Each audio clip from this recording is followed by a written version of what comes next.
Ah.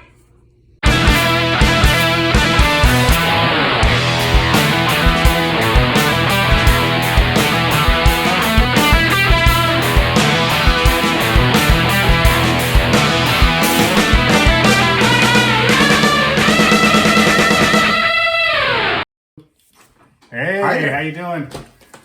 I'm Jason, this is Peter. Welcome back to another episode of The Music of Kiss, where we discuss, oddly enough, the music of Kiss and other surrounding things involving the band. Tonight, very special. We're gonna not only talk about this little gem right here, 1975's Dress to Kill, but also the tour that was leading up to it, this famous, very famous photo session. And the tour after, and Kiss actually gaining success and all that. So you're gonna want to stick around for this. Should be a fun time. So you want to talk about this? Well, there's a plethora of stuff on this table. You want to show some cool stuff first? Absolutely. Okay. I don't mind. I have This is all his stuff, by the way. I have an original pressing with the embossed logo around here. So this one is the tan. What That's is that the called? first tan logo. Yeah. Yeah. That one's in nice shape. I'm really happy I got this one earlier this week. It's German. Dress to Kill it's interesting because Dress to Kill doesn't have like a whole variety of different, the Lick It Up has that weird one with a full OB, stuff like that. The Dress to Kill is, the merch for it is pretty basic. You know what I mean? So to even just get merch where you get ripped off and don't get the logos, that's pretty cool. I mean, it's kind of nice. So it's glossy. It doesn't even have the Kiss logos like the 80s, the 84, the 85s have the Kiss, but they're not Well, raised. they would have to change every single logo to that. Yeah. So, like, Yeah. notice the logo, not to offend anybody. The one they used in Germany. And there we go with the camel label on that one. What do you got over there in those? I got another one here. This is another 75. Oh, blue label. It's the blue label. We all worship the blue label, right? Also in beautiful shape. Yep. And what do you got over here? Here, I'll let you explain. This is your Let's collection. see. This is it's another blue label, totally different, kind of a lighter blue. This one has Dress to Kill on the top in small print, and then the Kiss logo in Very black over to small the print. side. Dress to Kill in quotes, too. So from different, Like, this is Dress to Kill. yep, totally, dude. Like from different plant to plant, things are a little different. Probably just how they did it that day. So those variants, some people pay a lot of money for, maybe aren't really worth it, but they're fun. And this is the same kind of thing, but it's silver, blue label. Yep, that's another 75 pressing. And then, of course, as far as vinyl, this is the last one that I have anyway, and it's the 2014. Of course, these sound and look great. And I thought I would say on this episode that if somebody's starting out and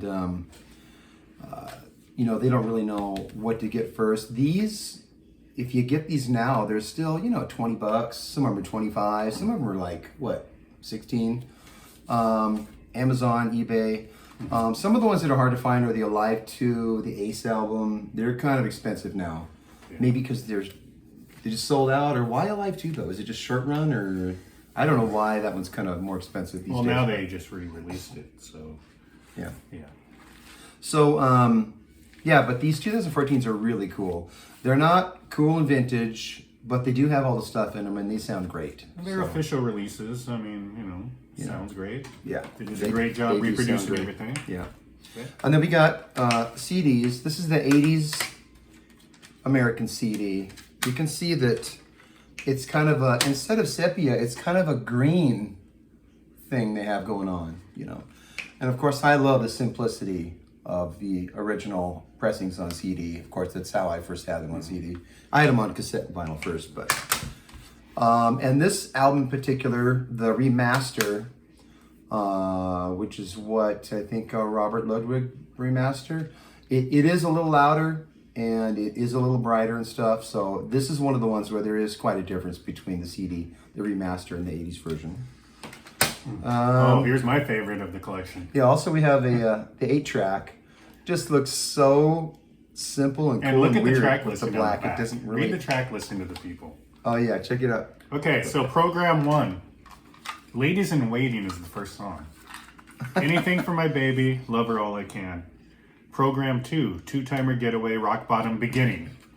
Program 3, Rock Bottom Continued. Come On, Love Me and Rock and Roll Night. You have to do that with those really elongated epic songs. So you know what I mean, those 20-minute. And program 4, you guessed it, Room Service and Sheets. It's funny. It's such a shorty song. You have to break it up. So when you would buy this in the store and put it in your little Coupe de Ville, whatever you were grabbing home, Yeah, totally. you would hear Ladies in Waiting first. That's insane. That's pretty weird. Yeah, why would they do that? It must be time reasons why. This amount that fits on program 1. That's pretty weird. Yeah, and Rock Bottom, they break that up. I gotta say, hearing Ladies in Waiting first, that's pretty cool, actually. Yeah. I love that. I love the 2 Gene songs towards the start of the album. Anyway, It reminds me of Rick over at his channel. It's All for You, Demon, and he posted. What did he post? The Dynasty Mexican tape, and it was reversed. It started with Charisma. oh, I would so love side that. 2 was side 1. And, I would love that. yeah. Maybe I'm unclear of whether the audio is like that, or maybe it was just printed backwards. But sometimes hearing these albums flip, like the first album, if it started with Deuce, as the original did, that would be awesome too. Well, Paul used to introduce, this is the first song, the first Kiss record. Yeah.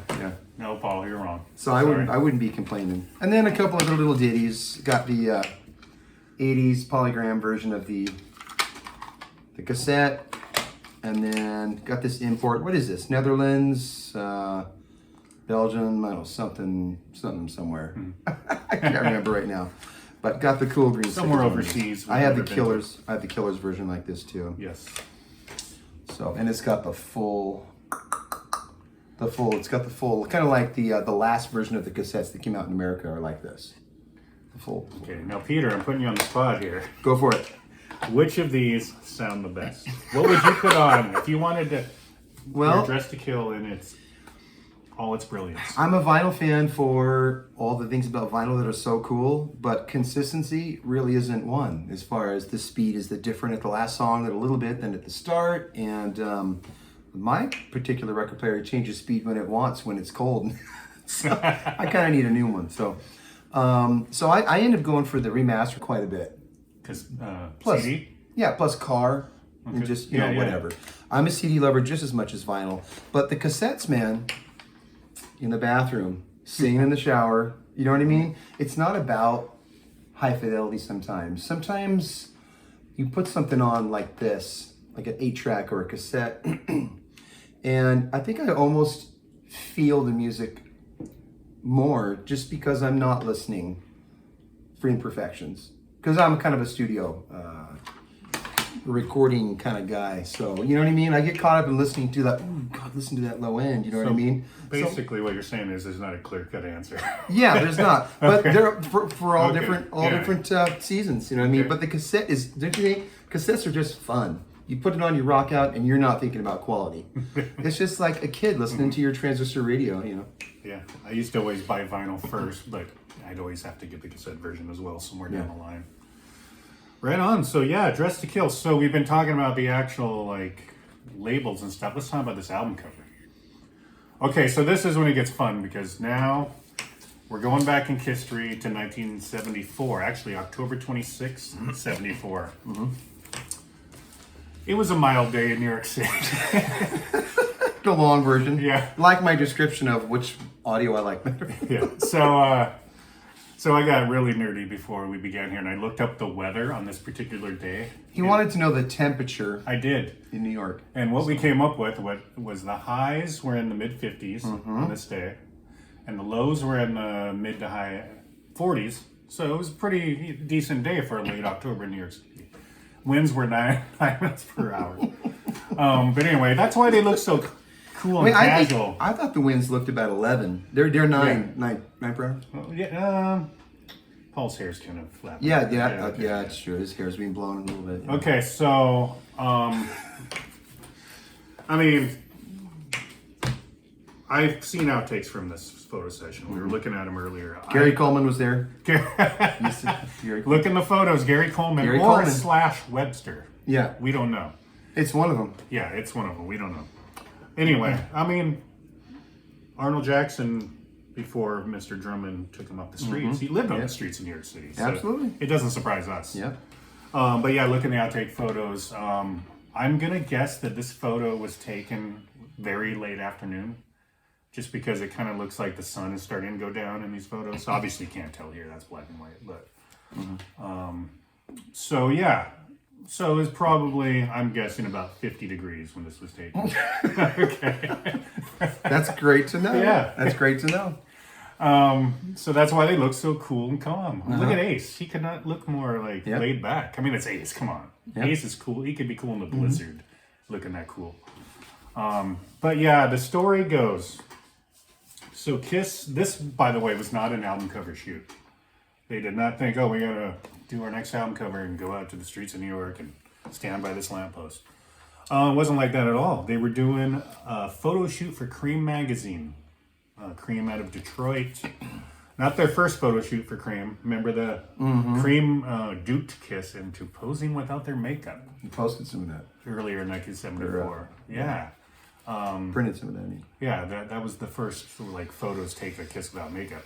I guess what they had done is they had lied to Kiss and said, we just got off the phone with your management office. They said it's okay to take photos without makeup.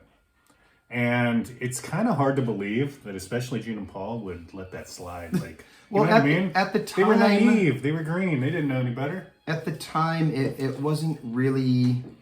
I mean, they weren't showing their faces, but they weren't trying that hard to not show their faces like they were in 77, you know?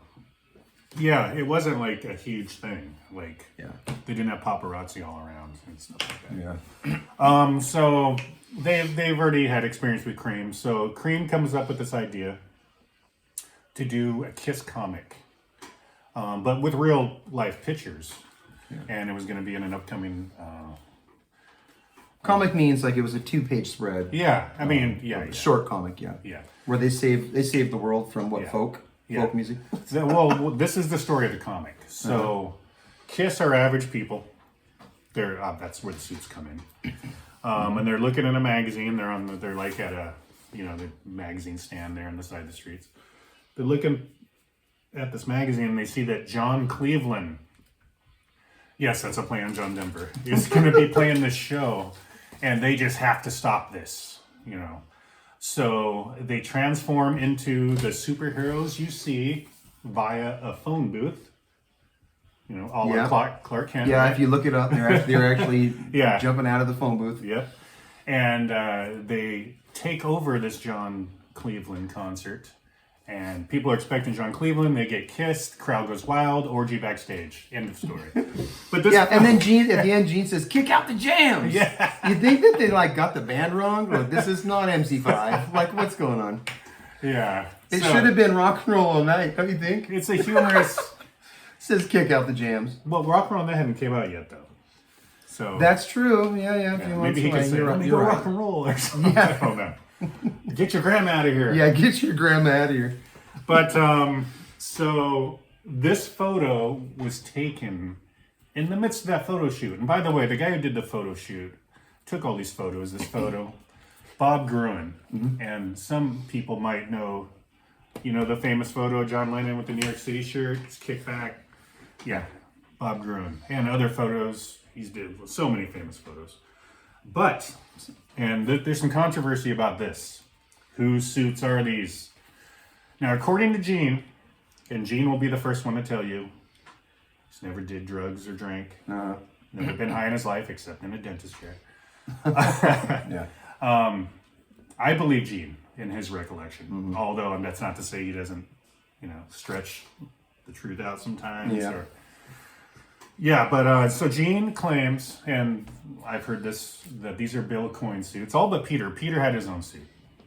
Gene claims I've heard that parts are other people's that were associated Gene with this said event, that the clogs that he's wearing could be Ace's. Okay. Gene also said that he thinks Ace had his own suit, but I heard that's Bill Coyne's also. I heard they were someone's wife's clog. Really? I can't remember. No, I think Bob Gruen said they were his wives. But Gene is basically saying Bob Gruen's wrong. I'm the straight one. They're Bill of Coin suits. Regardless, Gene's is very ill-fitting. And it almost looks like Which he's makes proud it of so it. cool. It almost looks like he's proud of it. It's so awesome. What is that? Must be a good 6 inches there where his pant leg is above his Where's the bottom. flood? Yeah. So that is definitely not Gene's suit. And Paul Tippy Toes trying to be as tall as Gene's ponytail. Up Yeah, I there. always wondered why Paul, even in the outtake photos, Paul's on his tippy toes. As big as Gene's fluff ball on top of his But Peter and Ace could not look more cool. Paul's on his tippy toes trying to rise to the occasion, so to speak. And Gene is just being silly. He's the goofball of the band at this point. But yeah, classic photo. This is October 26, 1974. And that's important to know because Hotter Than Hell their second album had literally just come out. And unbeknownst to even them, they're shooting the cover of their very next album already. Yeah. Okay, and here's an interesting thing too, besides the weather. This was on a day off from tour. Kiss had just played in New Jersey at the Capitol Theater. And the night before, God, who were they opening for? JoJo Gunn. Oh, I can find out right now, thanks to this. Thanks to Kiss Alive Forever. Oh, they opened up for Golden Earring. Golden Earring. Yeah.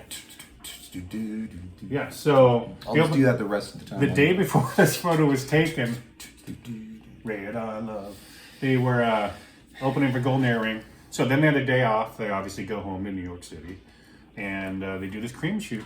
Twilight Zone. They did Twilight Zone too. that was I later didn't in know the that 80s. forever. I thought it was that video was Red on- Rider or something. That And video then was all over MTV. I found out later that was them too. Yeah. That's a killer tune. Yeah, they're a good band. They're a great band. Side note, Yeah, Golden Earring. excursion, off track. Okay, so this was just a single day off. This was a Saturday, by the way. Saturday. Yep, You Saturday, gotta know that. October 26th. It makes these songs sound way 49 better. degrees, people. 49. All right. 9 mile per hour wind. 9 mile per hour winds. Yep. Yep. It's important. Okay. By the way, if I didn't mention it, sorry. West 23rd and 8th Street. This isn't far from the Loft. This isn't far from Central Park. It's not far from Madison Square It's all Garden. connected, man. It's all right. This is It's they're all connected, man. right there in the streets of New York, where it all came from. Yeah. Okay, they're bringing it all back home right here. The very next day after this, they I think flew- that's. Wait, did you ever notice John back there in his NYC shirt? He threw me off. Excursion. Sorry. Anyway. Okay, I did notice this guy driving by though. This Yeah, guy you know, this- has no What, that guy clue. there? Yeah. Oh, that's Jim Rockford right there. Is that not a Jim Rockford car? I It mean, looks like he could be. I think Jim Rockford's car is a 74, but and that's a badass car. Okay. But that's at least a 73, obviously. Or no, it could be a 74. Yeah. The burning question is, does this guy know he's such a big part of history? Or did he just drive by and never heard anything else And he about it? doesn't even know he's on it. You know, Yeah. he should be getting money for this. Where's his cut? You know, and you know that car is the only thing on this album cover that looks current. The rest of it looks like, yeah, she get your Tommy gun. We're gonna make an album cover. See, he She- brought up the point that he Looks thinks very it might be Casablanca. black and white because there's a movie called Dress to Kill from the 40s, I believe, which obviously was black and white. And Casablanca, obviously, black and white movie. Neil Bogart, Humphrey Bogart, get the connection? Casablanca. Get the connection? Yeah, black and white, sepia, All right. So, yeah. Twilight Zone. It's all connected. I man. mean, it's all you connected. take that car out of it, that could be from the 30s. Yeah. Yeah, they did a little fade around the edges and a little sepia. Yeah. There's a tiny bit of color. You can really see there. Look at their hands. There is a little bit of color. You know, there really is a You little can see bit. it way more clear in this. Yeah. So, Okay. you know, they definitely made it look kind of like a 30s film. They have flesh-colored hands, people. Yeah, flesh I can hands. see it. Yeah, Flesh red hands. because it's so cold that day. Yeah. Well, it was 49 degrees, Yeah. which I'm just guessing is And probably Gary- a decent temperature. Gary's down here somewhere. If you look at the outtakes. Oh, yeah. The That's Gary. outtakes, Gary Coleman is watching this photo be taken. Yeah. Arnold Jackson, whatever. Yeah. Where was Willis? That's all I want to know. I don't know. He's part of that family. There's a whole family over here. Oh, yeah. Willis is over there. He's just pissed. Arnold was probably wetting the bed. He's getting leaking on him. Okay, so lots of different Strokes references there. If you get it, right on. If you don't, you're just not old enough. Yeah. Okay, Gotta get over so yeah, they do this as the Hotter Than Hell tour just started. The day after this photo is taken, They're on a plane already. They're playing in Ohio the next day, filling in for the New York Dolls at a show in Youngstown, Ohio. I'm referring to, I have the Kiss Bible here that I'm referring to. He's going to get so distracted after a while. Okay. He'll just be reading and I'll be doing the rest. Okay. So Peter and our kind listeners, the Hotter Than Hell tour continues. And I want to point out some important dates. First of all, I think it's really cool that on November 8th, they played a show with UFO. And T-Rex was supposed to headline that show, but had to cancel for whatever reason. And Kiss took their place. So UFO and Kiss, UFO in their absolute prime. This is 1974. Come on. Yeah, Phenomenon, Lights Out. I feel definitely kind of a Force connection in the styles and stuff. That just the forcefully, the kind of rock they're playing sometimes, you know. Yeah, so those two bands together in one bill, that's one of my, like, when I was, obviously everyone knows, like, who Kiss has played with. That's one show I would have loved them in it. And also Paul used Michael Schenker in particular and UFO as a scapegoat because he tried to explain why he wanted to get such a poppy producer for Crazy Nights when he had Nevison come in. He says, well, yeah, sure, there's been a lot of hits, but we love those UFO records from, in 75 and 76, 77. So, which is probably partially true. Oh yeah, he said that. And, but really it was the Ultimate Sin and stuff that was probably bringing him in, but yeah. or they were already working on Ultimate Sin, but, the Heart records, whatever, And another Kiss UFO connection, of course. Rock Bottom. Rock Bottom, yep, true.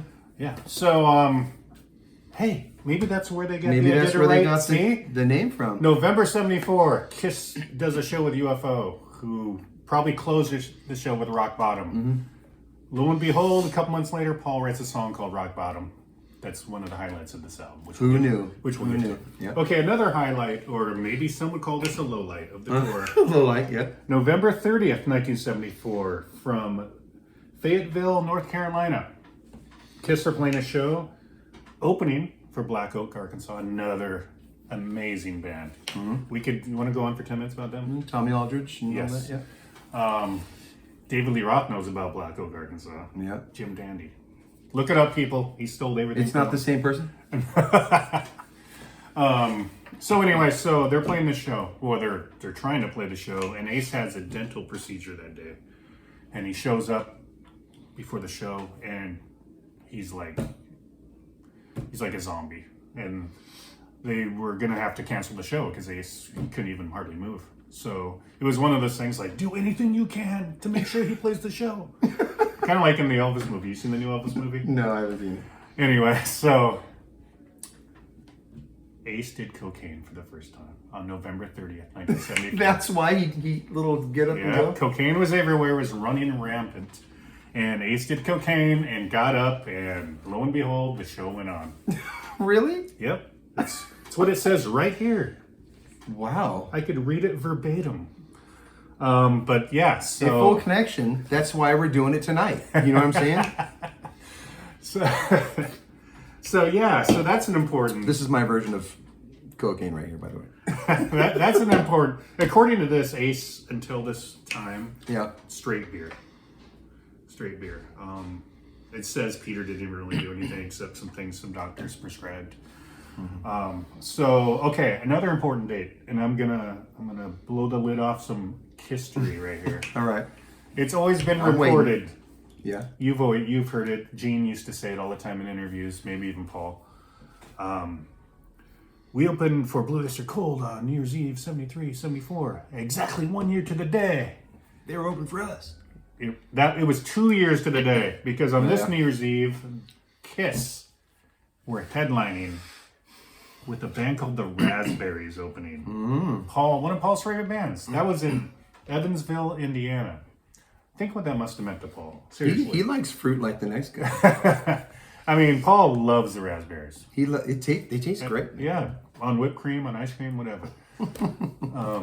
He goes all the way with that. Yeah. Oh, yeah. Yeah, people don't get that. Well, when you get room service, you get whatever you want. Okay, so that's an important date to remember. And again, it wasn't a year to the day that Blue Oyster Cult was opening up for them. It was 2 years to the day. But the basic idea. Yeah, makes I mean, I get it. But you said earlier you trusted Gene and his. Well, no, I also memory. said he likes to stretch the truth a little bit. You know, Yeah. All right. Maybe we should rethink those clogs now. I don't know. Whose were they? Whose clogs were they?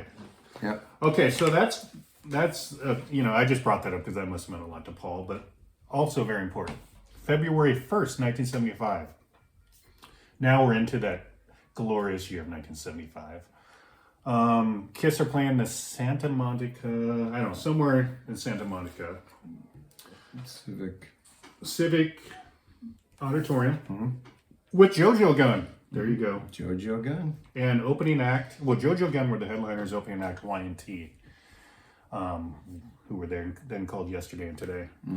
But Neil Bogart comes backstage and tells them point blank, and this is from Paul's book, time to do a new album, guys. Hotter Than Hell is done.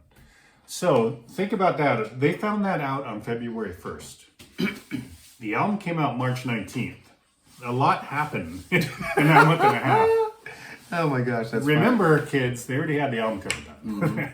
And sometime maybe right before that, right around that era, they had that little meeting where Atlantic and maybe some other labels were thinking about picking Kiss up and throwing some serious money around.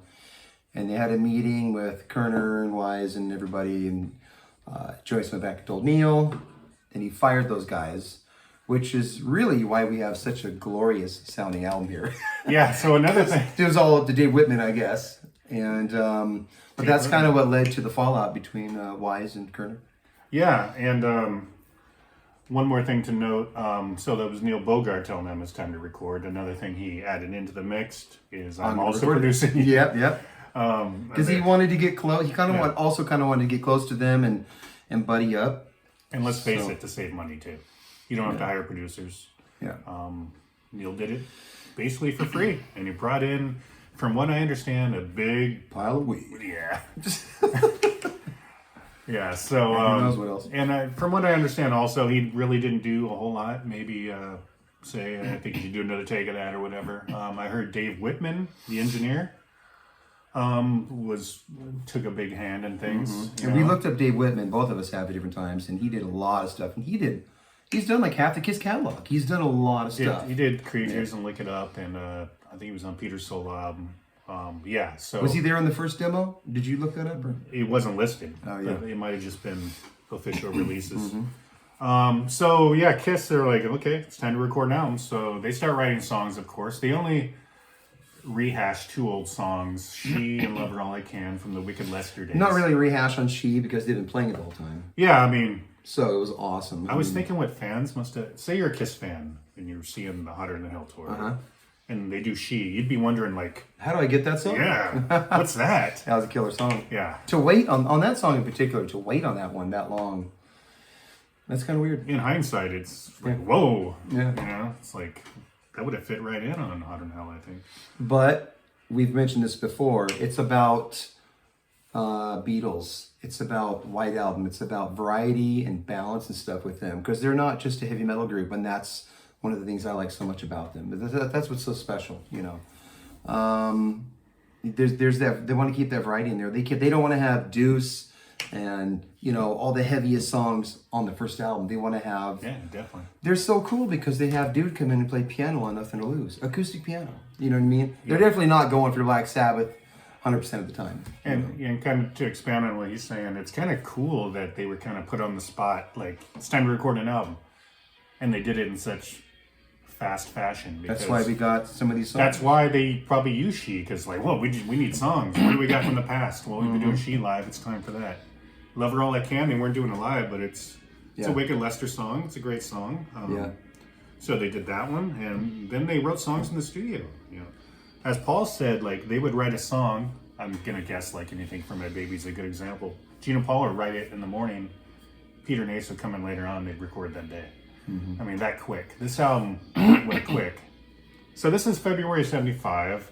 That's how the album feels too. Boom, boom, boom. Yeah, you know what I mean? Yeah. Pace of the album, it really feels like that. Actually, it sounds like this. Song, 47 seconds of silence. Song. See, the length of the album and the space between songs, it never bothered me, because to me, 28 minutes, that's an album to me. I don't really care if it has 3 more minutes, but... Yeah. There's some great short albums. Yeah. And this probably tops the list, really.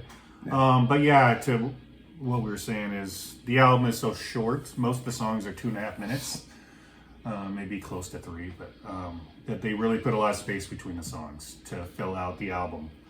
For the first side wouldn't be 12 minutes long. Mm-hmm. So yeah, a lot of space between the songs. Realistically, there's probably like 10, 12 seconds sometimes.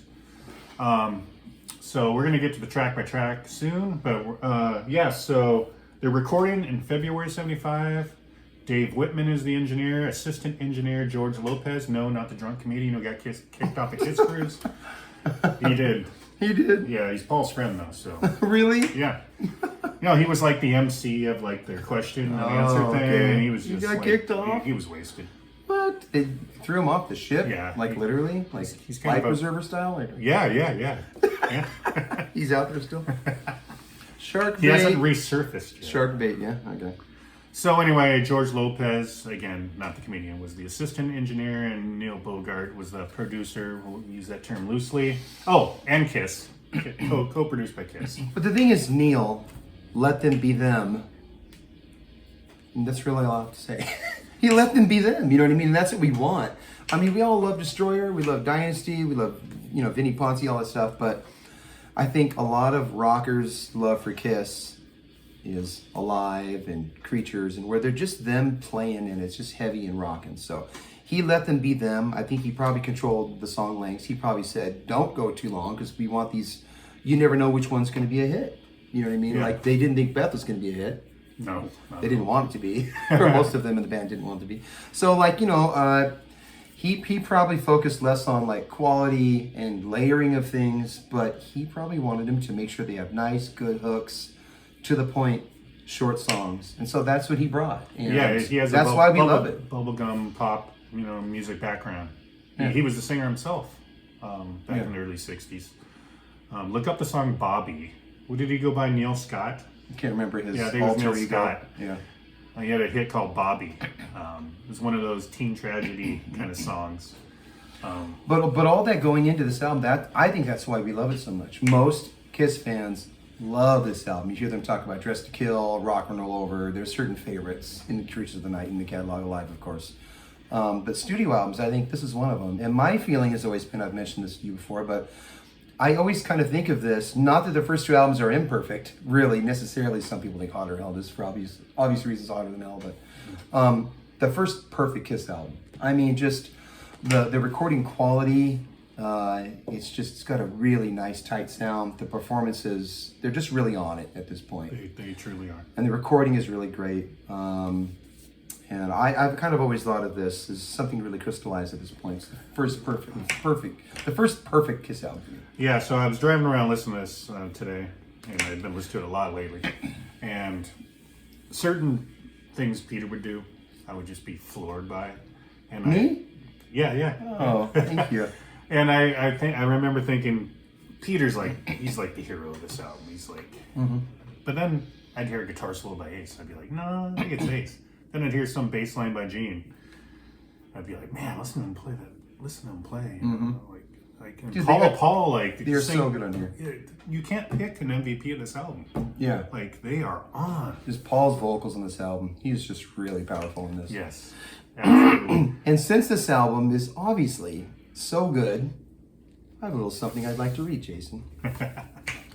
This is the Dress to Kill review that came out in Rolling Stone at the time. So, Which was the review didn't come out till July '75. Okay. I wanted to read this because it's such a ridiculously confused review, and you really can't go by what critics say. I read this before we started. It was sitting here on the table, and I said, "Is this positive or negative?" Yeah. What's going on? So he starts it to sell copies, of course. Kiss does not play music. It makes very high volume noise. If rock and roll intrigues you, though you'd best be advised for all of the simplicity, overstatement, and repetition within its records, Kiss does make fantastically successful turn positive now. rock. Now all of a sudden, fantastically successful rock. I don't know about you, but I'm pretty sure that rock is part of the music. Don't you think it is? True. I think rock But is... wait, Kiss does not play music. That's right. We gotta change the name of our show. We better just quit. The music that Kiss doesn't play is our new name. So it's just how confused some of the reviewers were at the time, or even still now, you know what I mean? My personal opinion is if you didn't like something, let someone else review it to say what good there is to say about it. That's kind of how I feel about reviews in general. But so then he continues here, driven by Gene Simmons' remarkably inventive bass lines. Sounds like that's enough to make a record good right there. Really, you know what I mean? And cacophonous pounding. So wait, bass lines are involved in music, right? Yeah, okay. I think it's part of music. Okay. Yeah. Right. And cacophonous poundings of Jordan Peter Chris. And they're really not cacophonous poundings. He's actually kind of tasteful and, I don't know. Yeah, Kiss exactly. makes Chuck Berry chords and basic rock progressions come alive with energetic urgency. Wait, now, that here's would my be a part other of music as well. Here's my other thing. I had a friend just said, a long time ago, yeah, Kiss, Ace Frehley and Kiss, that just sounds like they're just doing Chuck Berry licks. Let me ask you, what the fuck is wrong with Chuck Berry? Is there something wrong with Chuck Berry? And it's just not even true anyway. Is Did it... Chuck write anything like Watching You? No, but just, okay, Rolling Stones is doing Chuck Berry. They're doing Rolling Stones. You know what I mean? Oh, it comes from Chuck Berry. Yeah, but what the hell's wrong? Chuck Berry is awesome. Oh, I know. I mean, absolutely. give me a break. Yeah. Makes it come alive. Chuck Berry was already alive. They don't really, it's just so funny, So, of course, he's trying to be extreme in ways, and he's trying to raise some attention to his review and probably sell some copies of the magazine. But simple, yes. Repetitive, yes, sir. But like the Stooges, Kiss manages to avoid monotony. So he ends the review amazingly. Like he's in love with them. Only the first sentence is really negative. Kiss does not play music. Does not play music. Yeah. Okay. I'm Well, stumped. you'd be a best advice for all that of simplicity, overstatement, repetition. He doesn't totally like them, but it's an interesting review and a very kind of a confused review. I thought it was kind of funny, so I printed it out to read. Written by Gordon Fletcher. Yeah, Gordon Fletcher. You notice it doesn't mention any song or anything. Yeah. Did you even listen to it? It was a short little blurb. Maybe this, at the time, maybe this wasn't even a full review. It was just a little blurb for the album. Because Rolling Stone did not like Kiss back then. No, they still don't. Really? Well, Yeah. they were on the cover. I mean, they were responsible for Kiss not getting into the Rock and Roll Hall of Fame for 16 years. So, yeah. Anyway, yeah. So that was interesting. Very interesting. And Cheryl, what else do you have over here? But I do want to say Gene's remarkably inventive bass lines. That's true. Yeah. He is a great bass player. Yeah. Oh, yeah. I mean, yeah. Their playing on this album is phenomenal. It really is. It truly is. Yeah. Yeah. So they recorded this album in just a couple weeks, from what I've been told, from what I hear. And then they did a couple more random shows in late February. And then they took a little bit of time off. And then the album was released in, I think, March 19th, I believe, 75. So are you ready for track by track? My sister's birthday. Finally, a release date finally means something to me. Okay. It's my sister's birthday. Well, there's a couple of release dates that are out there floating around. I'm going to call it the 19th. Yeah. Because Wikipedia does, and they're never wrong, right? Mm-hmm. Okay, so... before, did you want to do track by track? Is that what you were going to say? No, you can show this. Real quick, I wanted to show the fifth Kiss. That is Roy Wood from The Move, which Kiss were big fans of, especially Paul, Fire Brigade, Firehouse, influenced, at least thematically it's influenced. But if you look at this picture, which is from his era of his Wizard's Brew, 2 Z's and an E album, from mid 73? Mid 73? Before Kiss. Literally around the time they were putting on the makeup. We're getting it going, And this just shows you, basically, you got Gene on the top of the eyes, you got Ace on the bottom of the eyes, and you kind of got Paul on his forehead. And yes, this does prove Peter was the most original. Peter used green. Come on. So I just thought this is really interesting. And if you look at the album cover, this is his makeup on the album cover too, but this is a more clear picture of it that I printed out just to show, because it's like, wow, they definitely saw this. Oh, without a doubt. When they were putting their thing together. And I guess my point with this is they borrowed from Alice and him and whoever and all sorts of stuff, but Kiss had this, the right balance and connection and just this magical grouping of symmetry. These four guys. to where we're still talking about it now. And you know, I love the move and I love Roy Wood, but no one's talking about him anymore. But Kiss, it's kind of cool. Their characters. That's more just like for flair and being. He went around and toured on that. But I guess he was the Wizard then, right? Yeah. All right. Wizard. The Wiz. Yeah. Benny the Wiz Vincent. But kind of interesting. I just noticed that, and I thought very interesting. Yeah. And I like the way he kept the beard. The beard and makeup. The beard always and go good together. He always had the beard. Even in the move, all the other guys are looking kind of cool 60s, and here's this guy with this great big mountain beard in the move. Yeah. But the move is really great. I don't think we mentioned it before too much, but the move is great. Not just Fire Brigade, the whole first album, lots of other songs. They just released a 2 CD set of Fillmore 69 when they came to America and did three weeks in America. And that whole set has been released. It's great. Yeah. So if you haven't heard The Move, and if you like early Kiss, check out Fire Brigade, because that's a song that I think that's Paul's favorite. And check out their whole catalog because they're really cool. Yeah, Jeff Lynne was in The Move before ELO. Yeah, he was in The Move starting in late 69 maybe? Yeah. And then it turned into, they kept Bev on drums, Roy Wood went on his own and did this stuff here, and it turned into ELO. And listen to Brontosaurus, because Cheap Trick ripped off a riff from that song and put it in California Man. Really? Which is on Heaven Tonight, which also includes Surrender with the Kiss lyric. So there you go. Wow. See, look Bam, tied it in. Full circle. Yep. I can't even top that. Okay, thanks for watching. Track by track. Room service is not about food. It's not about a tray of shrimp coming into Paul's room. It's not about Paul ordering the raspberry.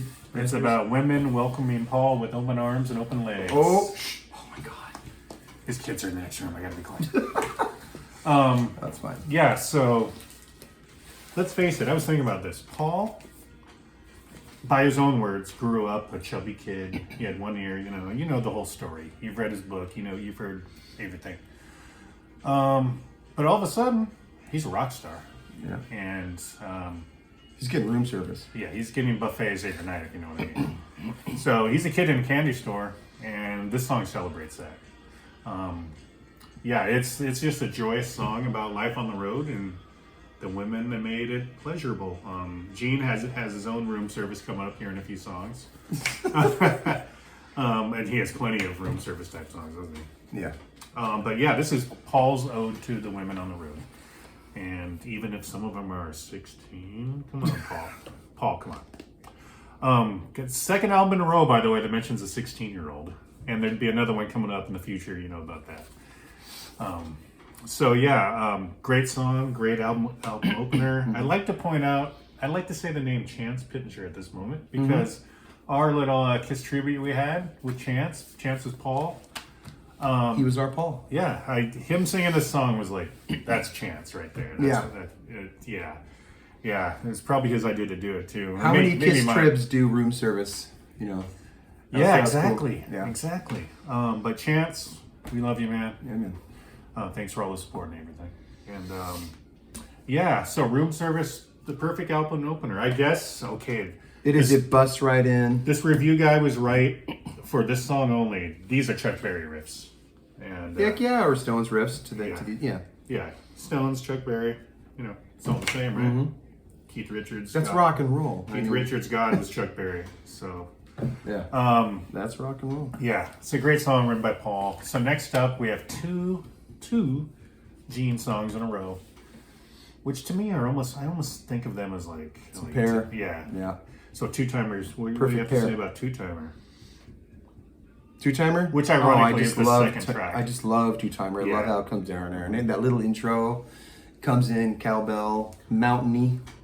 Oh, yeah. I like the drum fill between the opening riff and the verse. That's actually one of those moments I thought, Peter, man, he's the MVP of this album. And he is, because maybe he wasn't really even any better, but he's recorded in a way where you're really feeling it. Yeah. It's crisp.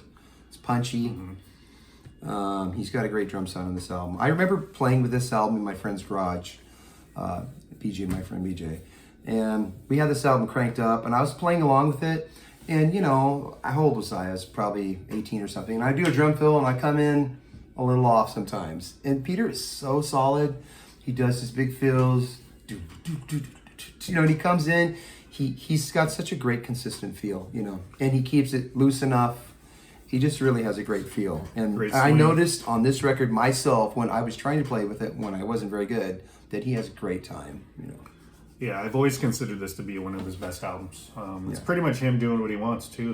Bob Ezrin wasn't there blowing a whistle at him or anything. It was, you know, I'm sure Neil Bogart didn't have any insight into the drumming. Sometimes when you're not being pressured to do something a certain way and being forced to, you come around to your own way of getting to. You arrive there in your own way, and it's more comfortable. And that's why we love these records like Rock and Roll Over and Dress to Kill and stuff like that, because they're naturally doing what they did, you know. Yeah. So yeah, two-timer, great. I love the guitar solo at the end by Ace too. That's a good. You brought up Mountain. That's a good description. So yeah, it's kind of humorous lyrics if you really listen to it. Good song, though, a little repetitive towards the end, you know, but the chorus is catchy, so, you know, it's only like 2.5 minutes, so can't be too repetitive. Repetitive, but in inventive bass lines, right? Yes, inventive bass lines, but it's not music. So. Yeah. So up next would be Ladies in Waiting, and let's talk about the chicken coop. I think it's time. Is Ladies in Waiting, it's about the chicken coop? Where are they waiting at? Yeah. So yeah, on the road, Kiss would get an extra hotel room for their ladies in waiting, where all the women could congregate and and wait, and then they would come in and the meat looks good tonight, and then they would make their selection. The ladies in waiting will show you what it's all about. It's just a note to them. Let's face it. I mean, you know, we can't candy coat this. It's about, you know. Yeah. And it's about hoes. You know. And Gene, even more than Paul, I think it's been well documented, was like living out his dreams. Yeah. So. I really like the. I really like the rhythm of the song. Ladies in there. 1, 2, 3, 4, 1. It's got that snare in 2 and 3. It's got that bum, bum, bum. It's got those upbeats there. It's a really cool rhythm for Kiss. It's kind of different, you know. Yeah, definitely. I've always really loved those two Gene songs. Yeah, they're like sister songs. They go well together. Oh yeah. And Ladies in Waiting, and same with Room Service, it was performed live sometimes on the Dress Kill tour early on. There's the video of Kiss playing Ladies in Waiting at Kobo, actually. So up next... Night 2, I think it is, right? Okay, yeah. So up next... Well, yeah, you're thinking of the 1976. Yep. Yeah. Or at least January 76 Kobo Hall. So up next would be what's starting to become a familiar theme. A song Ace wrote that Peter sings. Of course, that would end soon. Yeah. Also a familiar thing going on. Ace not letting Gene play on one of his songs. Ace plays, actually, this song is just Ace and Peter. That's all it is. The Bad Boys. Yeah, this is the Bad Boys song right here. Maybe Gina Paul are in there on background vocals, but no, instrument-wise, Ace and Peter. So yeah, great song, catchy, short. I think he saved his best guitar solo on the album for the song. One of them. I don't know. There's so many. But yeah, it's a great song, Getaway. For years, it was probably my favorite on this album. Getaway? Yeah. Wow. Yeah. But yeah, what can you say about it? Peter takes advantage of the chances he gets to sing. He does a great job. He sounds great on it, yeah. So up next, probably inspired by touring with UFO, would be Rock Bottom. Yeah, and let's face it, it's really two songs. It's the classical piece that Ace wrote, the acoustic guitar, and depending on what you believe, according to Wikipedia, Ace plays all the guitar in Rock Bottom. According to Paul, he plays with Ace on that intro. So I believe Paul. Why would you make that up? You know, it's like, so yeah. Paul's pretty honest. I don't really think I've ever caught, all the Caught him in lies. yeah, but you hear these different things from the different people in the same team or people who left the group. I don't think I've really noticed Paul lie. Yeah. Or really Gene intentionally. Like you said, Gene exaggerates. But there's a lot of things on YouTube where they compile from Gene and Paul's books. And their stories match pretty well. Oh, yeah. I mean, slight differences because they're who they are and how they perceive things and all that. You remember it, but I've always liked listening to Paul and Gene's stories of Kiss because, basically, for the most part, I believe it. I think they're pretty good dudes and pretty honest. Yeah, and let's face it, they were sober all those years, so. True, they know what's going on. But Ace has no regrets. No regrets. Yeah, no regrets. So True. I've heard some people complain that the intro to Rock Bottom is too long. No, it's perfect. Yeah. It's 1 minute and 55 seconds. Like, is anything in life 1 minute and 55 seconds too long? It's anything. Maybe hearing somebody annoying talk or something. It's like, I don't know. But no. Rock Bottom though, that straight groove, man, so cool. Yeah. So obviously, when it goes into the rock part, it's pretty much pure free. Paul's free influence coming out. I love it on a live. Yeah, it's. Yeah. Maybe some people are just used to the shorter intro in a live. I don't think the intro in a live is long enough. Yeah.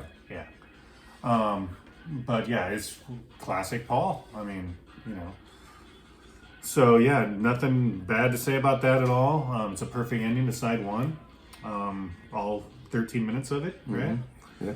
Yeah. So Paul and Ace. It says Paul and Ace wrote the song, but let's face it, Ace wrote the intro. Paul wrote the second part of the song. So I never really liked that intro on Double Platinum without Rock Bottom following. Yeah. I remember even as kids saying, why can't they just play Rock Bottom? Yeah. What follows it? Is it Deuce, I think, on Double Platinum?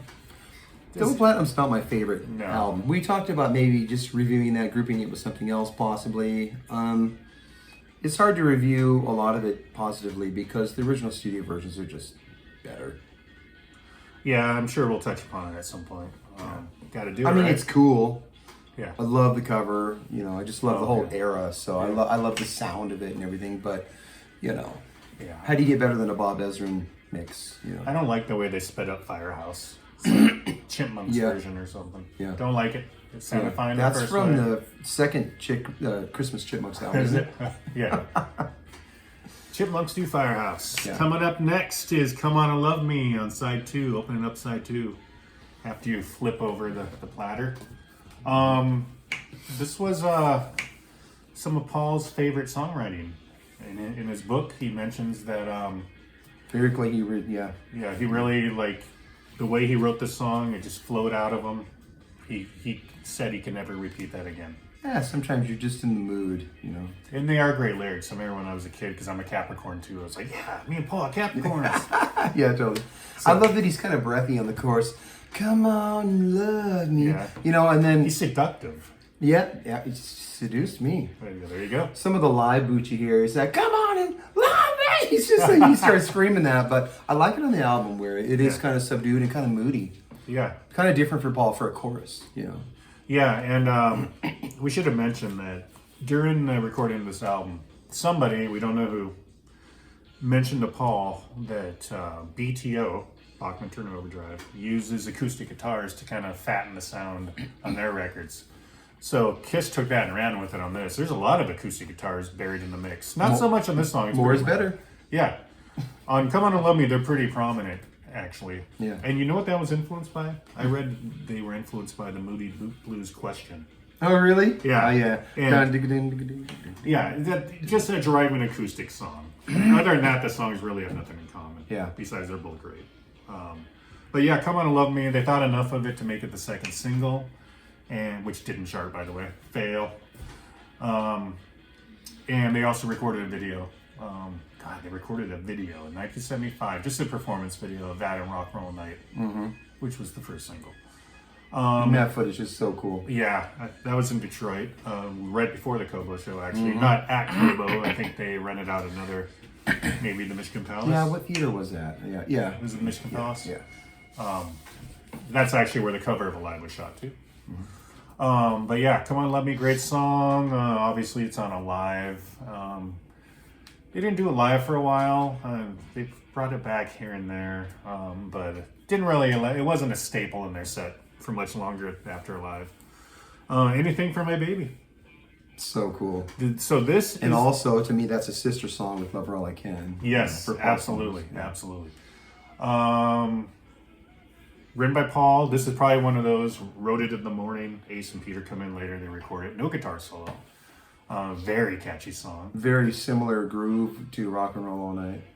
Yes, in fact, it's almost the same drum intro, right? I'll notice that the maybe he's using the tom on this, and he's using the floor tom on Rock and Roll. I think it's a little, it's pitched up, or maybe, back then they just played with the speed. They could have done the drums and said, "Oh, that's cool, so we'll just do the rhythm guitar because we want it at this speed," and they just take the machine and turn it up or down. Some of those AC/DC recordings, some of the reviews of the album, they said, some of the people interviewed said AC/DC would just come in and play a song too fast and then just slow it down later. They just slow it down for the mix. You just ruined it for me. And it would be totally off. So they might have done that. But I noticed the drums are pitched a little different between those two songs, but it's the same beat, really. Oh, yeah. Good catchy song. To me, it's like their version of the Dave Clark 5, even more than their Dave Clark 5 song they did a couple albums later. It's very British influenced. What's stale? I love it. It's catchy. Paul, I like when Paul sounds happy in songs. That's one of my favorites on here for sure. Yeah, without a doubt. And it might be the shortest song on the album. I'm pretty sure it is. And speaking of that, here comes the long song of the album, clocking in at a monstrous 4 minutes and 7 seconds. 4 minutes and 7 seconds, and it's by far the longest song. Mm-hmm. And this is one of their oldest tunes. Yeah. Yeah. She. They had this before the first album, right? Yeah. In a way, this song really doesn't fit a whole lot on the album, because this is like heavy metal. It's heavy metal, but they want that balance. They want a little of everything because they wanted to be, they wanted to put something for everyone. Yeah, it's kind of a Gene and Paul duet almost. They're singing together. It's one of the first riffs I learned on the guitar when I got an electric, because it's just root, octave, the da da da da. You know what I mean? It's just right at that little box pattern. It's really cool though. Yeah, it's fun to play. Sounds cool because of course Kiss is always tuned down a half step, so it just sounds a little extra heavy. Yeah. And what is it? Is it an F sharp or is it G? I can't remember position wise, but it sounds low and chunky. Yeah, it's by far the metal song of the album. Ace has got some. Right? Oh, you're referring to the guitar solo he nicked from Robbie Krieger? Yeah. Okay, so, it's just a fact. The solos are very similar, at least the descending part of it. Yeah. Oh, it's the solo. Yeah. I think he just, sometimes someone pays homage. Which is weird because he's never really talked about, he talks about Hendrix, Cream, people like that. But he's never really talked about the Doors being a big influence on him. Yeah. Well, if you were a teenager in the late 60s, you were going to be influenced by the Doors. Let's put it this way. He hasn't covered the Doors yet on any of his Origins albums. Yeah. Wow. Anyway, the song... What a hater. The Robbie Krieger solo we're referring to is on 5 to 1, which is on Waiting for the Sun, which is my least favorite Doors album. Putting you on the spot again. Favorite Doors album? First album? First album's classic? Absolutely. First three, really, but the first album. I would go for their first and their last two with Jim. I feel like LA Woman. And Morrison Hotel. Yeah. But yes, those three albums. Those verbs and stuff on the first album, kind of like the verbs and the space, the looseness on the first Sabbath album. I just don't think it could ever be beat. For me, anyway. It can't be beat. Yeah, their first album's incredible. Yeah. Gun to my head, maybe I'd say that. Yep. Right now, we'll do that. I'll be more cool and say Morrison Hotel. How about that? True. Okay. Gotta be obscure. But anyway, so yeah, the solo in She is very influenced by the solo in 5 to 1. Mm-hmm. And later on in life, early 90s, Mike McCready updated that in the solo to Alive, which has the same little guitar part. Yeah. And Mike McCready is a huge Kiss fan, so I'm sure that's just like... Is he the one that's a big UFO fan also? Yes, he is. Yeah. Yes. He's cool. Yeah. We like him. Yes. Yes. We accept him into our world. Yeah, and we have a seat here for him whenever he decides to join us. Notice you said it's slower though. He'd be a guest. He'd be sitting like on a stool down here. Yeah, we'd probably let him say a few words. Yeah. Okay, so again, Wicked Lester song that had flutes, right? And we got 2 Wicked Lester songs in a row. Ooh. Yeah, she originally had flutes. Yeah. Like a flute solo, right? Yeah, and the one guitar part was more like do do do do do do do do. Yeah. Yeah. The Wicked Lester stuff is good though. But I have to say, for me, maybe it's just how Paul controlled his songs to be recorded for those batch of songs, but I like Paul's songs the best out of the Gene songs, the Paul songs, the other guy's songs. I like that. Simple Type was a good one. Yep, that's a Paul song, right? Yeah, Gene sings it. I think that's the song that later on kind of became Charisma. Okay. Yeah. But I do really like Paul's songs. Oh wait, Wicked I think Lester they both sing that song. Gene sings the chorus, Paul sings the verses. I think, Simple Type. But yeah, We Want to Shout Out Loud's a good song. We wanna do. Yeah, so... That's some Scooby-Doo music right there. Oh, big time. Yeah. Big time. So she ends and Love Her All I Can. This song has some influence. Let's talk about that. Okay? Your drummer friend's band. This guy knew the drummer to the Nas, people. We had a little record shop downtown in Tacoma, and he lives around here. Or he did live around here. Now I don't know if he lives around here now. I haven't seen him in a while, but he stopped in the record shop one day. Really cool guy, and he told me all about the trio, the first album. What is that album called? The Bob Welch Group. What is that album called? The Bob Welch Group? Oh man. Can't remember, but he's on the first album. And cool guy, and he talked. We sat there, we watched Open Your Eyes video, and he told me all about it and filming it and stuff.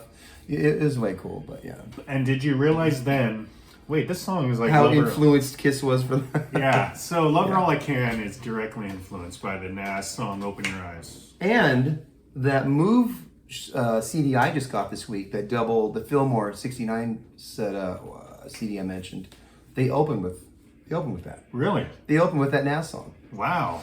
Full circle again. Yeah. So put that on, put us on pause, come back to us, please. Yeah. And listen to the Nas Open Your Eyes. And you'll hear the kind of I Can't Explain intro that goes into the little rollicking riff. Very similar. And then listen to Move playing Open Your Eyes. So yeah, Love Her All I Can. It's one of those songs also, you could say this about Coming Home and a couple others in the Kiss catalog. Later on... Home. Do you want to talk about Hotter Than Hell for a while? I love Coming Home. We could expand on our Hotter Than Hell episode. But this song became something else later on when Kiss started to do acoustic shows. All of a sudden they would play this in Coming Home and Going Blind and some other things. So they went from not doing it live ever to pulling it out during special acoustic shows. I don't think Love Her All I Can is not on Unplugged, right? That's because a lot of Paul songs are chord based. And so you can jump in the acoustic and play it instantly, really not have to work out an arrangement. Which is why on Unplugged I thought it was so funny that Ace brought 2000 Man. There's not a lot of chord going on there. And he chose that for an acoustic song. Kind of interesting. Yeah, well, they wouldn't let him play Faction Mirror. Yeah. Yeah. He wanted to? No. But that crowd wouldn't have probably known. Well, there's big Kiss fans there. Yeah. So Love Her All I Can is a great, again, harkens back to like 60s pop type of song. I'm sure Bogart loved this when they were recording it. But it's not a whole lot different than the Wicked Lester version. It's just more Kiss-like, I guess you could say. But then that song ends, and what do we got next? I can just hear the Wicked Lester vocals. I can remember the Scooby-Doo vocals back there. Scooby-Doo vocals, I like that. Scooby-Doo, man. I like it. That Wicked Lester album, that is some Scooby-Doo music.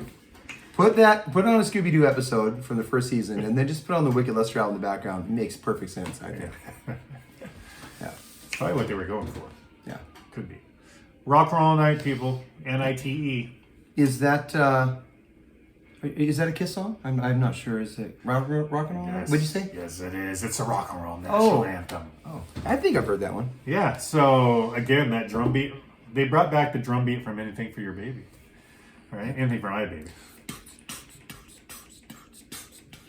So they had a gun put to their head by Mr. Neil Bogart. We're mentioning him a lot, but he's important, especially during this era. He helped make this album what it is by just letting them be them. Yeah, he said, write an anthem. And say right hits. Make me rich. Yep. So Gene wrote the verses.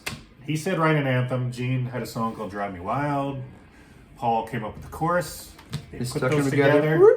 And lo and behold, National. yeah. Now, no guitar solo in this version. Again, they're doing this quick, you know. They would, of course, add one for the Alive version. But it was the first single, and it reached, I believe, number 68, which, you know, 68's not too high, but it was the best they had done so far. So they had a minor hit going. Mm-hmm. And so the album comes out, and lo and behold, they play a big homecoming show at the Beacon Theater in New York. Excuse me, they play 2 shows in one night, like a 7:30 and like an 11 o'clock show. Mm-hmm. And Paul, in his book, goes on record as saying this is kind of when they realized they were making it, because they were like the big band in New York at that time. He didn't name any names, but he said some New York celebrities came out to see him, people from bands. I assume some of the Dolls, people like that. But Kiss were starting to gain some traction, and it was time to tour. And so after these homecoming shows, which were just 2 days after this album comes out, they hit the tour trail. They were playing with Rush a lot. Mm-hmm. And then what happened then? Uriah Heep. What happened after that? Did they record or anything? They start to think we should record some of these shows. So they played Cobo Hall. They played there. You know who opened that show? Diamond Rio, REO, opened that show. But they opened up with Rock Bottom there. That's hard to believe. That's one of those things that's just like... Yeah. It's a strange opener. Yeah. I love it, but it's a strange opener. Yeah. So they recorded a lot of Alive, obviously, there. And the tour goes on throughout the summer. And they record in Davenport, Quad City. Mm-hmm. Quad City? We neither of us knew what the hell he was saying for so long. A listener let us know that. In our live episode. God, I almost feel like redoing a live episode because I get so excited because we did the first album, Hotter Than Hell, Dressed to Kill, and now I want to talk about Alive because it's a build-up to it. But we already did that because we're done. Yeah. Plus, we already have in mind what we're doing next, and we'll divulge that later. Yeah. So they record in Wildwood, New Jersey, Davenport, Iowa, Cleveland, and Detroit. And of course, we all know what became of those recordings. But I want to mention this. First week of August, Kiss are opening 3 shows for Black Sabbath. Can you imagine that? Sabbath on the Sabotage Tour. Uh-huh. Kiss are in their prime, mid-75. Mm-hmm. What must that have been like? I suppose this is when Geezer got scared. Well, they got kicked off the tour. Yeah, it was They got gently kicked off the tour. Yeah. I mean, I don't think there was a whole lot of animosity, but they, one night, they told Kiss, you can't use all your pyro and stuff, and they said, well, we're not going to play. But they ended up calling them, you go ahead and come back. Yeah. So it just didn't work out. You don't go blowing away Black Sabbath. Black Sabbath can't have that because Black Sabbath is, They're Black Sabbath. Yeah. I understand that at one show, probably the first one, they didn't take the Kiss logo down after Kiss's set. So Sabbath played in front of the Kiss logo. Obviously, it wasn't lit up, but yeah, still it was there. If somebody has photos of that, I would love to see that. That's pretty dickish when you think about it. That's pretty. That's the Roadies' fault though. They didn't take it down. So yeah. But then people weren't thinking about it because not very many bands had this huge sign up. Right. Vegas style sign. Mm-hmm. So yeah, that's again Kiss and Sabbath at that point in time, unbelievable. So tour goes on. Live comes out in September, and we wanted to touch upon this because I think it's important. If we're talking about 1975, one of the most important things that happened in '75, one of the biggest promotional stunts they've ever did, and is going to lead us into their notoriety, their success that led to when we get to the Destroyer. Although we're going to go full circle around some other albums and then come back. Yeah. But it was Cadillac Michigan. High School, the Cadillac Vikings, the football team there. They had lost their first 2 games, and they started listening to Kiss music. The coach would put on Kiss music, and all of a sudden it was like their rallying cry. And they won like 7 games in a row and made the playoffs and all that. Not sure how they succeeded after that. But Kiss, Kiss were playing in Kalamazoo, Michigan, and they got a request from the coach, like, "Hey." One of the coaches had seen them the year before. Yeah, they told Kiss the story of what was happening with the football team, and Kiss thought, "We're going to be in Kalamazoo. We'll come up, play a show in your high school gym." Mm-hmm. Sure enough, Which is awesome. Yeah. It's got like a fan logo behind Peter. Oh, okay, So yeah. cool. So Kiss came to this town. They rode in limos. Mm-hmm. They did the whole press conference thing. And it was one of the biggest press things Oh, it was huge. that they did. Of course, they made sure to take photos and film the whole thing because this was gonna. And bring a helicopter. Yeah. Oh well, a helicopter picked them up. Yeah, picked him up and took him to a parking lot a block away. And then, Yeah. So looked cool though. they did photo sessions on the football field with the team. I guess Jean was really into the head cheerleader. Yeah. Her own words. She talked about this. Her dad didn't like Yeah. that. No, exactly. Yeah. Exactly. The next day, everybody was stressed out. What did they have? They had a lunch. They had a press conference in the morning. Well, I don't know if it was a press conference. They got the key to the city from the mayor. Everyone's in Kiss makeup, the mayor and everybody. Yeah. I think Paul's quote when he got handed the key was, "I hope you don't change the locks." Yeah. So that was crazy. And to this day, I seen YouTube video of some fans who went back to the high school, and they have a big plaque up about the whole thing. It was a huge deal. This was a town of like 10,000, not a big town at all. Yeah. So the 40th anniversary, which would have been in 2015, they had it was huge. You watch the footage, it's like just like 75 again, but without Kiss. Mr. Speed was there, the Kiss tribute band. And they were in their Love Gun outfits, which I didn't understand. It's like, can't you be more like 75 Kiss? Anyway, Yeah. but they were there, and they're probably one of the best tribute bands. But so they kind of recreated the whole thing, but the town was still going crazy for this whole thing. Yeah. It's like, It's one of the coolest things Yeah. that's happened to that town, probably. oh, And it was a really, really good thing for Kiss because they just got so much press. People at Casablanca were really trying to get them on the radio and trying to get them in the news, and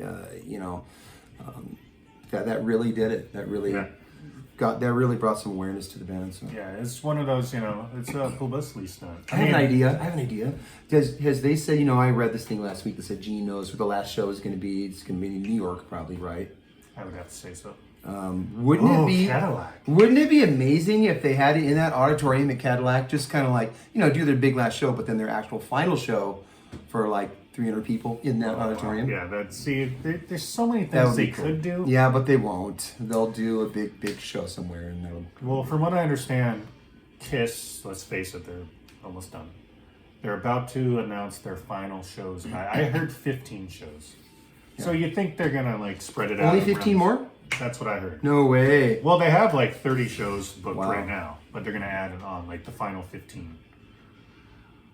So I think they're gonna spread it out one here, major cities, obviously. I hope Seattle's part of it. Of course, Paul said we won't come back to your city, and so far they haven't really. I mean, when they did, they came back to what did they play? Gorge. When they played Tacoma. But before that, the year before that, it was Tacoma Dome down here. So where technically, they haven't played Seattle. Yeah, so it's a different city. He didn't say we won't be back in your area though. So what he just said was a great idea. Play Cadillac. That would be way cool. Yeah, I mean, that would be. They're just on such a huge, ridiculous level that could they do anything that cool and play for 300 chosen people in this auditorium? They wouldn't do that. But, really, also it that's would not be huge though. That's not really where it started either. But that would be so cool. That would make history right there. Yeah, it'd be awesome. So Kiss, if you're listening. But I think Madison Square Garden, would have to be the last. Yeah, Kiss, if you're listening, close out in that high school auditorium. It would be awesome. Sounds ridiculous when I say I that, know. but it would be very cool. Yeah, and that's the show where you bring Ace and Peter back for a couple songs. True. Yeah. And Madison Square Garden too. Yeah, and that student-made poster behind Peter. Oh, a cool thing is when Someone probably has that. So when Kiss lifted off in the helicopter, they dropped these flyers down that says Cadillac or Kiss loves Cadillac. Yeah. And how cool would that be to own one of those? You know, not a reproduction or anything. Yeah. One of the actual ones that floated down. Yeah. That would be awesome. So, yeah, get on eBay and find. God, Yeah. those are. Oh man. Yeah, they're probably only what, 20 grand or something. Yeah, exactly. And plus, then you have to believe that it's authentic. Yeah. Right? Yeah. How can you prove that it is really? So we have nothing but positive things to say about Kiss in 1975, and this album was a big part of it. Mm-hmm. We're gonna get into 1976 and Destroyer and all that at another time. Yeah, I love the recording. I love the album cover. I love the album cover because it's different. I have seen some people, and I watched a couple reviews, and a lot of people think, yeah, the album cover is kind of, it's so-so. You know what I mean? But I do like it because it's different. It's very distinctive. It's got a, that's Dress to Kill. And it's cool that it doesn't have that flair of Hotter Than Hell. Hotter Than Hell is like, bam, it's crazy looking. But it's kind of cool. This is their, it's just almost comical, I love it. Yeah. And this album, it made it to number 32 on the charts, which for them at the time was like incredible. I'm sure they were. My first version I ever had of this was the 1984-85 pressing on Polygram, where it's not. Yeah. It's printed here like kind of like a gray, like you can see the Kiss logos around it really well. Is that the one that just had the plain sleeves? But they're not raised, and it's a plain sleeve inside. But the vinyl, I got it new, and it had the Super Saver sticker, like, is that what it is, the little red Super Saver stickers? And I got it for Christmas in 85. And 85, 86? Yeah, one of those. And man, I loved it. And it was beautiful vinyl, it was brand new. Is that were those the pressings that had the double platinum that wasn't shiny? Yeah. Wow. Yeah, just gray. Yeah. Come on, what a disappointment. I love them though. I just love them because they're weird, they're cool, and I'm actually kind of bidding on a Dress to Kill, a 501 series they call them right now. But it's got to be in really good shape because I'm nostalgic and about this. It's got to be pretty clean because mine was brand new when I had it. But it's kind of pricey if you want one of those brand new. I think there is a Dress to Kill 501 series on eBay right now for like wrapped $4.99 or something like that. Okay. Yeah. In the shrink, $500. Wow. Can't do that. Okay, so I told you I was going to put you on the spot. So we have just, in the last month and a half, went through the first 3 Kiss albums. Mm-hmm. That was fun, by the way. We've listened to them intently. Probably closer than we ever have. What's your favorite of the 3? Favorite album? Of those 3? I'm going to say Dress to Kill. But I hate to do that because, of course, like a lot of Kiss fans, on another day I might say Hotter Than Hell. See, that's the thing. And my answer would probably be Dress to Kill as well. It's the first perfect-ish Kiss album. And that in no way, shape, or form means I don't like the first 2 albums. Yeah. Because he's gonna ask me the same question in 2 months, and I'm gonna say the first album. Yeah, because my answer only takes place in an alternate universe where only Dress to Kill exists. See? So it's got to be Dress to Kill. Yeah. So time to divulge our next episode. I'm probably gonna be sitting back in this hot seat 2 weeks from tonight. And there's going to be a lot of Vinnie Vincent talk because, Lick It Up. Lick It Up is next. So much to talk about. And I have a Vinnie story to tell.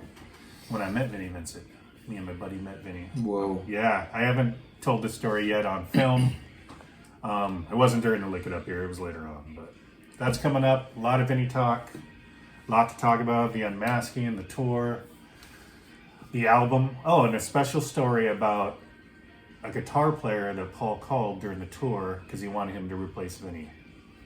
That I heard firsthand from this guitar player. I was just going to say, I don't know that story. I don't know that story. Yeah, so there's a lot coming up. Mm-hmm. But I think I know who it is because I know you. Yeah. Because I know you. Yeah. Okay, so... Yeah. Lick It Up's going to be so fun. Because, we did these 3 albums, and what could be more important than the groundwork of these 3 albums? But... after talking about this, Lick It Up's gonna be it's gonna be a cool change. Yeah, because I love Lick It Up. Plus, we did Elder Creatures, Animalize, Asylum. We forgot Lick It Up. Lick It Up's right there in the middle.